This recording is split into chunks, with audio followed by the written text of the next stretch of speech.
Olá, caro estudante, tudo bem com você? Eu sou Rosa Nascimento, de volta com mais uma interação na disciplina Teoria do Objeto e Imagem. Na aula de hoje, vamos discutir a relação sujeito e objeto utilitário. Boa aula!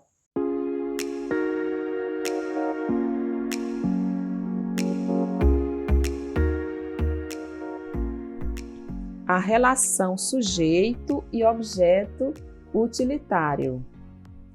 Caríssima, caríssimo estudante, bem-vindo, bem-vinda a mais uma interação na disciplina Teoria do Objeto e Imagem. Hoje com a discussão da relação sujeito e objeto utilitário. Conseguiu aprofundar os conteúdos com material de apoio? Espero que tenha se divertido muito e ampliado os conhecimentos. Quando nos apaixonamos pelo assunto, tudo fica mais leve e o aprendizado bem mais significativo. Então, dando continuidade, na aula de hoje, vamos aprofundar as temáticas, a construção social do sujeito, o objeto utilitário e a sua relação com o saber na relação sujeito e objeto utilitário. O primeiro ponto é a nossa referência principal nesta discussão. No entanto, se faz necessário uma ampliação da reflexão e trazer, por fim, o saber na relação sujeito e objeto utilitário.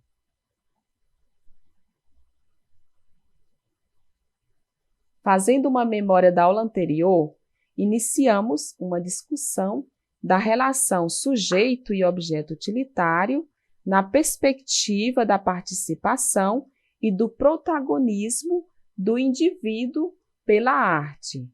Hoje, então, vamos aprofundar esta e outras questões, destacando a construção social do sujeito e o saber na relação sujeito e objeto utilitário.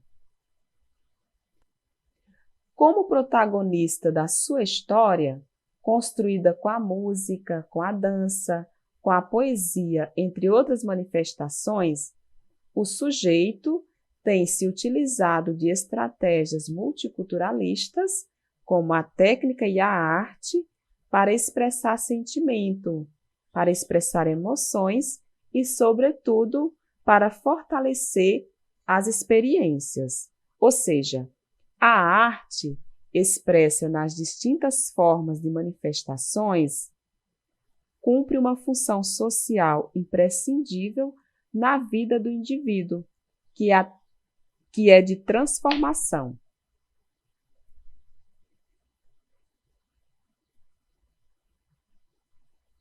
Na perspectiva da construção social do sujeito, alguns exemplos de vivências, de trocas e de aprendizados contados ao longo da história podem nos apoiar nesta busca pelo conhecimento.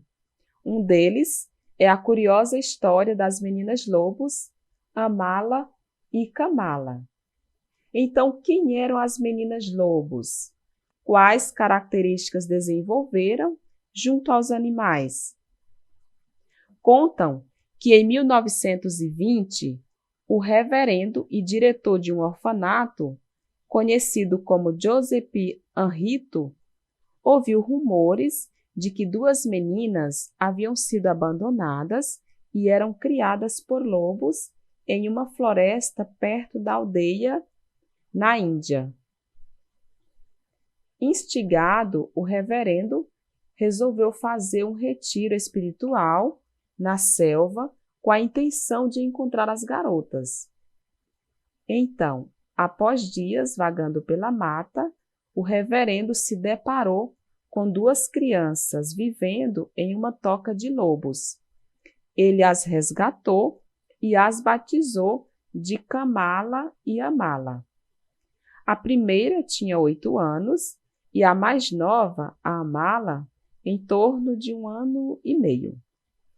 Tendo resgatado e batizado as meninas, Joseph começou a escrever um diário sobre o cotidiano e as características apresentadas pelas irmãs.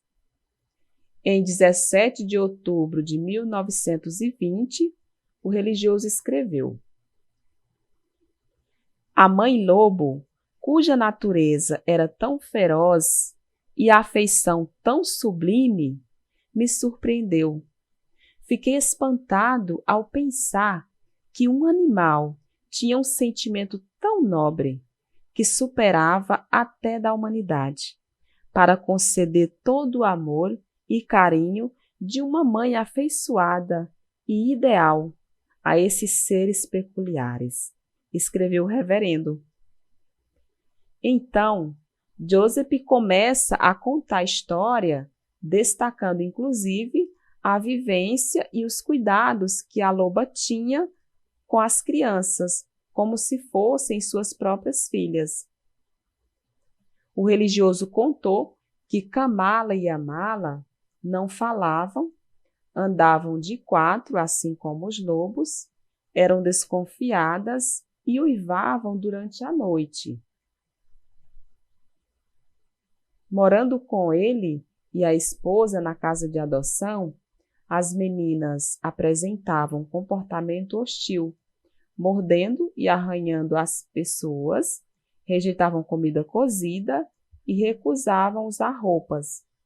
Um comportamento bem parecido com os dos animais com os quais elas tinham vivido naquele período.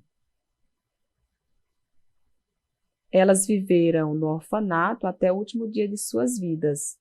Amala, a mais nova, morreu 10 meses depois de ter sido retirada da floresta de infecção nos rins, também, devido à adaptação dolorosa ao abrigo e à alimentação. Já Kamala aprendeu algumas palavras e, com dificuldade, andava de maneira ereta. Faleceu aos 17 anos de tuberculose. Então, atitudes afetivas foram aparecendo aos poucos. Joseph registrou que a única vez que Kamala chorou foi no dia da morte da irmã. Então, caro estudante, esta história você pode encontrar no site especializado em crianças selvagens, onde também tem uma lista de outras histórias parecidas com esta. Alguns autores dizem que esta história foi criada pelo autor do diário, para vender a sua obra. No entanto, esta é uma história que deixa a sociedade intrigada. É um fato, sendo real ou fictício, que dialoga muito sobre o resultado das vivências e interações sociais. Então, na imagem, é possível perceber uma representação das meninas se alimentando como os animais. Temos aqui, então, uma criança agachada, como se fosse de quatro, buscando a comida direto com a boca ao prato. Em outra situação, os seres humanos buscariam com a mão. Então, diferente dos seres humanos, com essa diferenciação do convencional ao ser humano, ela busca com a boca, assim como acontece com os animais.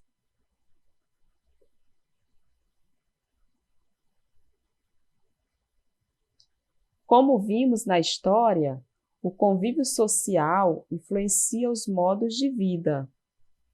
A respeito desta configuração, Rey escreve: a identidade pessoal se forma na confluência de uma série de forças sociais que operam sobre o indivíduo e diante das quais o indivíduo atua e se faz a si mesmo. Ao atuar, o indivíduo gera uma realidade e a conhece como tal. Porém, por sua vez, a ação se torna possível pelas forças sociais que se renovam no indivíduo. Nesta citação, observa-se como Martin Barot, compreende a dialética entre o indivíduo e o social, aspecto muito presente em nossos trabalhos da época, cuja ênfase estava voltada mais ao tema da personalidade que ao da psicologia social. Então, temos aí esta passagem esta passagem dos estudos do autor, bastante importante nesta construção. Outra produção literária que nos faz refletir sobre o que podemos ser na perspectiva da construção do sujeito é a fábula A Águia e a Galinha. Um camponês foi à floresta apanhar um pássaro para mantê-lo cativo em sua casa. Conseguiu pegar um filhote de águia, colocou-o no galinheiro junto com as galinhas. A águia comia milho e ração própria para as galinhas. Depois de 5 anos, este homem, no caso camponês, recebeu em sua casa a visita de um naturalista. Enquanto passeavam pelo jardim, o naturalista percebeu que ali, junto com as galinhas, tinha uma águia. Então, intrigado, ele disse para o camponês que se tratava de uma águia e não de uma galinha. O camponês afirmou que sim, mas que, no entanto, ele a tinha criado como galinha e que ela não era mais águia, e sim uma galinha. O naturalista não concordou com o camponês, argumentando que a águia tem um coração de águia e que o coração a faria um dia voar às alturas. Mas o camponês insistia que não, que ela tinha virado galinha e que jamais voaria como águia. Nesta discussão entre o camponês e o naturalista, decidiram por fim fazer uma prova. Então o naturalista tomou a águia, ergueu-a bem alto e a desafiou a voar. A águia pousou sobre o braço estendido do naturalista, olhou distraidamente ao redor, viu as galinhas lá embaixo ciscando grãos e pulou para junto delas. O camponês se alegrou com a ação do pássaro e afirmou que ele tinha virado uma simples galinha. O naturalista não desistia da sua hipótese de que uma águia seria sempre uma águia e propôs para que experimentasse novamente. Então, no dia seguinte, o naturalista subiu com a águia no teto da casa e fez a mesma experiência de incentivar a águia a voar. Da mesma forma que tinha acontecido no dia anterior, quando a águia viu lá embaixo as galinhas ciscando o chão. Então, da mesma forma, ela pulou e foi para junto das galinhas. Então, mais uma vez, o camponês disse que estava certo sobre a águia ter virado galinha e que, portanto, ela jamais poderia voar. Não conformado com a situação, o visitante sugeriu que fizessem uma última experiência. Então, no dia seguinte, o naturalista e o camponês levantaram bem cedo, pegaram a águia, levaram para fora da cidade, longe das casas, no alto de uma montanha. O sol estava nascendo, que dourava os picos das montanhas. O naturalista ergueu a águia para o alto e ordenou que ela voasse. A águia olhou ao redor, tremia como se experimentasse uma nova vida e no início ela não voou. Então, o naturalista, insistindo, segurou-a firmemente, bem na direção do sol, para que seus olhos pudessem encher-se de claridade solar e da vastidão do horizonte. Nesse momento, ela abriu suas asas, grasnou com o típico cau-cau das águias e ergueu-se soberana sobre si mesma e começou a voar. Voar, voar, voar sempre mais alto, até confundir-se com o azul do firmamento, como é próprio de águia. Então, caro estudante, esta fábula é contada em um livro do teólogo Leonardo Boff, mas também você pode encontrá-la em sites, de fábulas. O teólogo reflete essa fábula na perspectiva das transformações pessoais, afirmando que cada pessoa tem dentro de si uma águia e que precisa despertar essa águia dentro de si para alçar voos. É uma fábula que também nos abre um horizonte para uma reflexão da construção do sujeito na perspectiva das relações.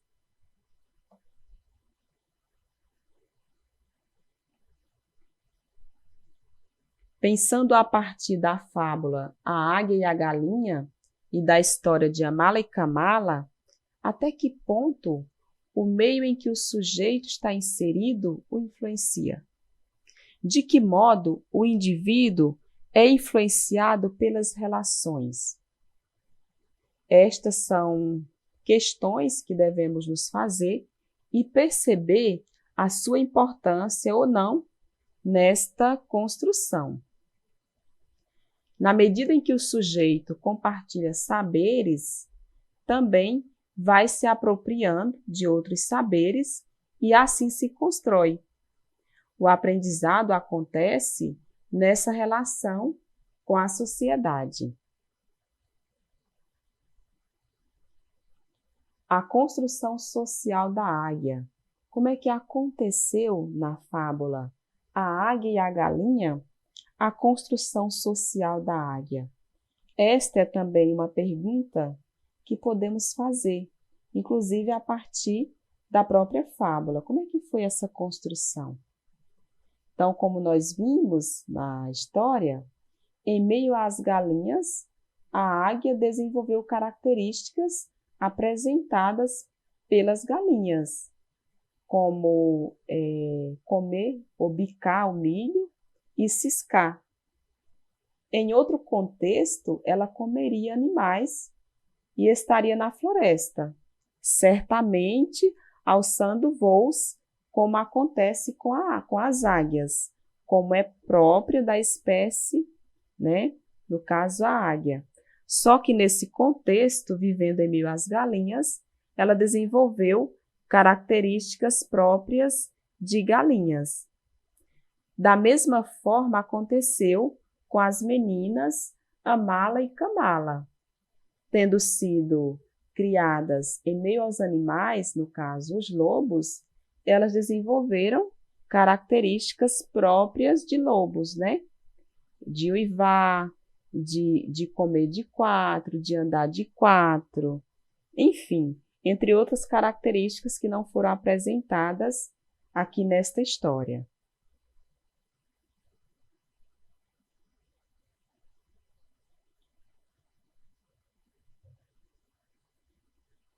O objeto utilitário e a sua relação com o saber. Outra discussão relacionada com a construção social é feita na perspectiva do objeto e do saber. Para discutir o objeto utilitário na perspectiva do saber, é importante contextualizar o objeto utilitário.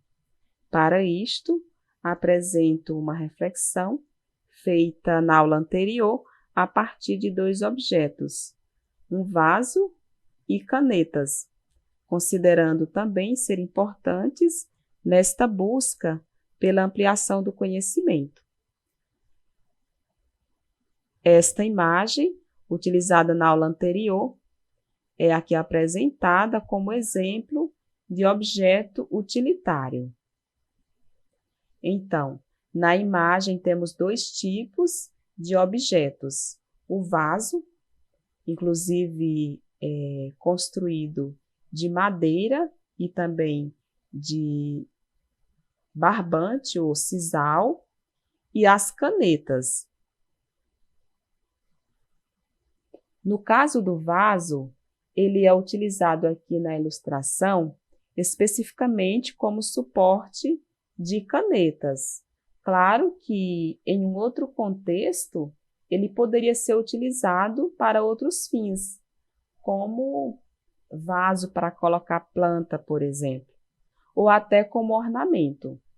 Já a caneta, que aqui na figura é utilizada como mera ilustração, tem funções variadas, né?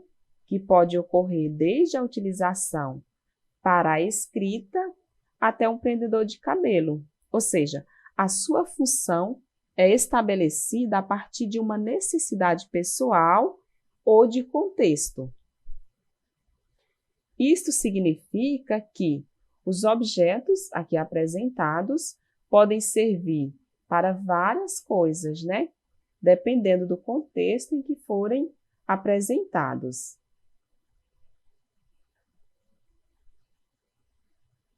Voltando ao princípio, aí nas perspectivas da obra de arte, objeto aparece como a interpretação da mente, ligado à pulsão e ao desejo. Isto na perspectiva da psicanálise. Nos estudos de Sabrina Vieira, a discussão do objeto aparece na perspectiva das artes. A autora evidencia o objeto caixa, apresentado também na aula anterior, como tratado utilitário com forma e finalidade definidas, reafirmando-se como objeto de consumo. Na imagem que vamos ver um pouco mais adiante, um exemplo de objetos artísticos e utilitários. Então, temos aqui vários objetos. Então, os distintos objetos apresentados na imagem, né? Temos o globo, que está associado ao mundo, apresenta ali os continentes, os diversos países e também oceanos. O telefone, que fala da comunicação, da aproximação entre as pessoas, entre outras possibilidades que ele apresenta também. O carro, né, que tem a função de transportar pessoas, de transportar bens de consumo, tornando então os percursos mais curtos. No caso do telefone e do carro, são objetos utilitários. Já o globo está muito mais associado às convenções sociais. Pode ser também considerado de artístico também. Como a imagem apresenta, existem distintos objetos, tanto artísticos, com funções diferentes, como também de utilidade, da mesma forma, com utilização para fins diversos. As convenções e os contextos se encarregam de estabelecer esta relação.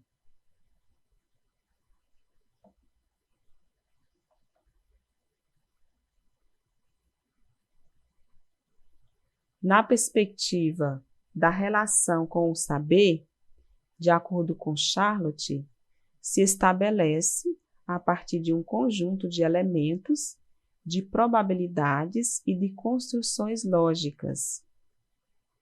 A relação com o saber é um conjunto de relações e não uma acumulação de conteúdos psíquicos, e estendendo-se a definição para além do saber objeto e da escola. Em 1992, Preocupado com o rigor formal, eu propunha a seguinte definição: a relação com o saber é uma relação de sentido, portanto, de valor, entre o indivíduo ou um grupo e os processos ou produtos do saber. Mais aí uma passagem desse grande autor que dialoga muito na perspectiva da construção social do sujeito, Charlotte.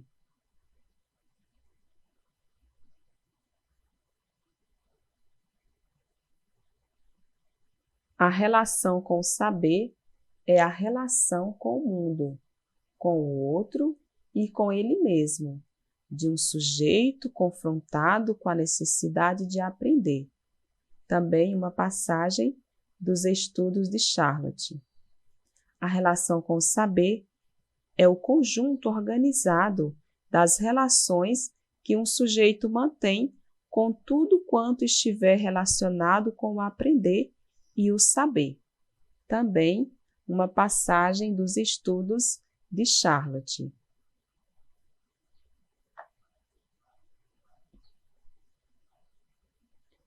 O sujeito, como vimos anteriormente, se constrói a partir do contato e das vivências com determinada cultura, podendo, inclusive, mudar o percurso natural da sua construção a partir de uma convenção social, dependendo do contexto em que se estabelece, como é o caso da fábula A Águia e a Galinha.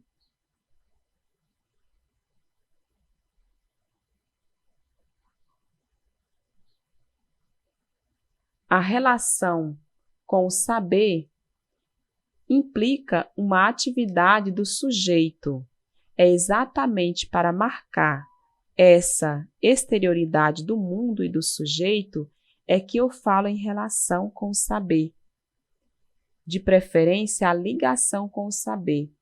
O termo relação indica melhor que o sujeito se relaciona com algo que lhe é externo. Então, temos aí outra passagem, também direcionada por Charlotte, dialogando sobre essa perspectiva.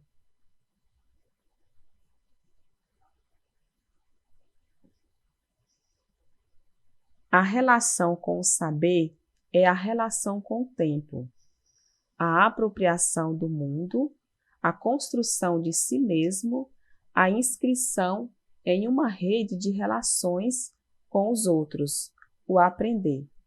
Requerem tempo e jamais acabam. A relação do sujeito com o saber acontece pela ligação com ele mesmo, com o outro e com o mundo, em um tempo favorável a esta construção.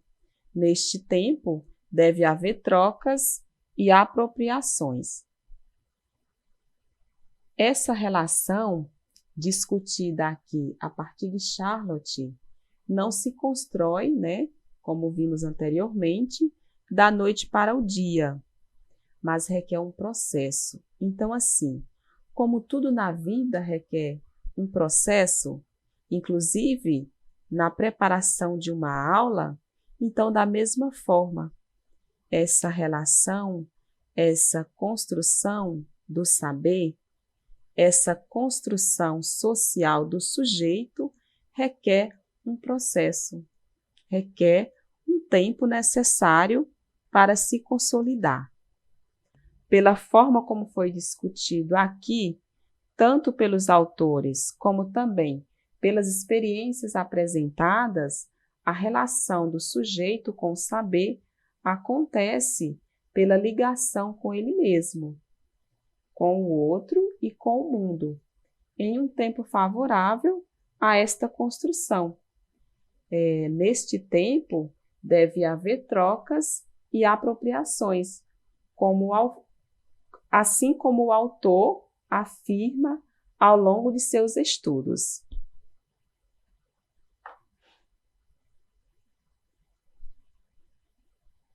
O que estudamos na aula de hoje? Então, caro estudante, nós vimos inicialmente aquela linda história, a curiosa, intrigante história de Amala e Kamala, as duas meninas que foram criadas por lobos, né? Posteriormente resgatadas por Joseph, ali o reverendo, sua esposa, que as criaram. Nós vimos ali naquela história de duas meninas que tinham sido criadas na selva junto com os lobos, que assim como os animais desenvolveram características próprias dos animais. No caso específico das meninas, elas andavam de 4, uivavam à noite, né? E buscavam também o seu alimento agachada, né? Como de 4, da mesma forma que acontece com os animais. Vimos, inclusive, que esta vivência das meninas com os animais a deixaram, né, um pouco diferente Aliás, os seus sentimentos foram também sendo modificados. Elas não conseguiam chorar, inclusive não interagiam muito bem com as outras pessoas, né? E que só depois, a menina mais velha, no caso a Kamala, somente depois, né, da morte da sua irmã, da Amala, mais nova, ela conseguiu chorar. Então, assim, ela agia da mesma forma que os animais. Ela não comia como as pessoas, ela não interagia com as outras pessoas socialmente, mas ela tinha características de animais. Da mesma forma, nós vimos ali na fábula a águia e a galinha. A águia, mesmo sendo águia, que deveria desenvolver características próprias de águia, de comer animais, de voar às alturas, ela perdeu tudo isso na medida em que ela foi colocada junto com as galinhas. Ou seja, ela deixou as características próprias de águia e adquiriu características de galinha. Por que que isso aconteceu? Porque ela foi criada com as galinhas. Então, ela acompanhava todo o movimento da galinha. Tudo que a galinha fazia, ela acompanhava e ia aprendendo de acordo com a galinha. Então, são duas histórias que intrigam muito a sociedade, nos intriga muito, mas que tem uma importância muito significativa nesta construção do conhecimento, nesta compreensão da construção social do sujeito. Então, como vimos, esta construção, ela acontece nas interações de forma bem processual, ou seja, ela não acontece da noite para o dia, ela não acontece em 2 dias, ela não acontece em uma semana, ela não acontece em um mês, assim como também não acontece em um ano. Ela acontece com o tempo. É um processo processual. Aliás, é uma ação processual que vai acontecendo. O cuidado nesta construção é importante, da mesma forma que é importante o tempo necessário para esta construção, como discutimos na aula de hoje. Aprendemos ainda, entre outras perspectivas, que o saber acontece a partir de uma atividade estabelecida, que possibilita o contato consigo mesmo, com o outro e com o mundo.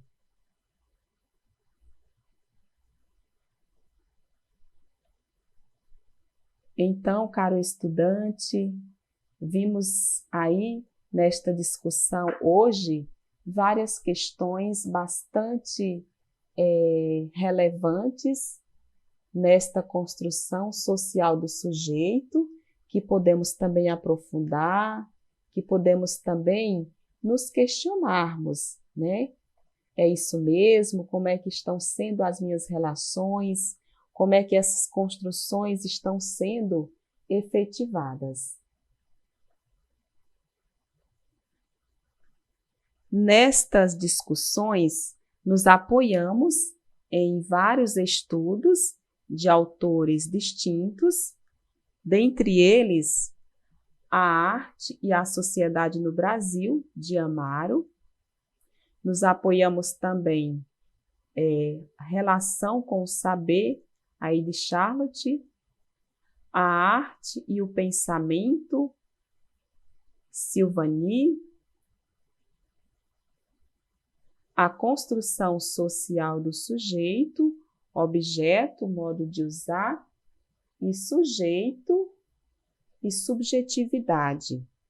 Então, nós tivemos aí uma discussão baseada nos estudos de vários autores, bastante contundente, que nos falam muito desta construção social, como vimos também na aula anterior, que nos falam muito das influências pelas quais sofremos ou somos influenciados ou influenciadas, os modos de vida que são construídos ao longo da história, ao longo da nossa vivência, né?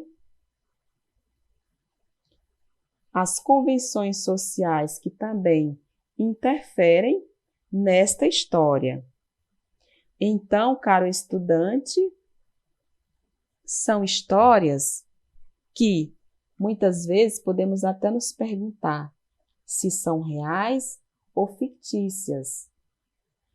No entanto, nesta busca pelo conhecimento, nesta busca pelos aprendizados, nesta busca pela construção de ideias, estas histórias são bastante importantes, que não podemos desconsiderá-las, mas aproveitar o seu significado, aproveitar essas construções para as nossas reflexões diárias e principalmente para as nossas reflexões a partir dos nossos estudos. Então, você que também está fazendo esta disciplina, certamente vai compreender a importância destas e de outras histórias, da mesma forma dessas discussões para o aprendizado. Caro estudante, você pode aprofundar estas e outras questões apresentadas tanto nesta aula como também na aula anterior, a partir desses materiais de apoio que estão sendo disponibilizados aqui na nossa disciplina. Então, você pode buscar esses materiais, aprofundar, tirar também as suas conclusões, né? Trazer também essas discussões para a sua construção, para a construção social e, principalmente, na perspectiva de contribuir com a sociedade, de contribuir com a transformação social. Porque estas discussões, estes estudos que são feitos, estas histórias que são contadas, elas se consolidam nesta busca pela transformação social, que é o mais importante. Então, tanto os autores como nós que estamos aqui hoje discutindo, refletindo estas questões, temos como objetivo principal essa transformação social. E para que essa transformação social aconteça, é importante, é imprescindível que aconteça também a transformação do sujeito. Neste caso específico da aula de hoje, a transformação ou a construção social do sujeito, que acontece, né, a partir dessas influências, tanto das relações externas, de grupos, de comunidade, como também de sociedade, de mundo, né? Essas construções externas contribuem com a nossa construção pessoal, comunitária e social. Caro estudante, voltamos na próxima aula. Espero encontrá-lo bem. Até a nossa próxima aula. Gostou da nossa aula de hoje? Espero que você tenha aproveitado. Você pode aprofundar estas e outras temáticas com material de apoio disponível na nossa disciplina. Bons estudos e até o nosso próximo encontro!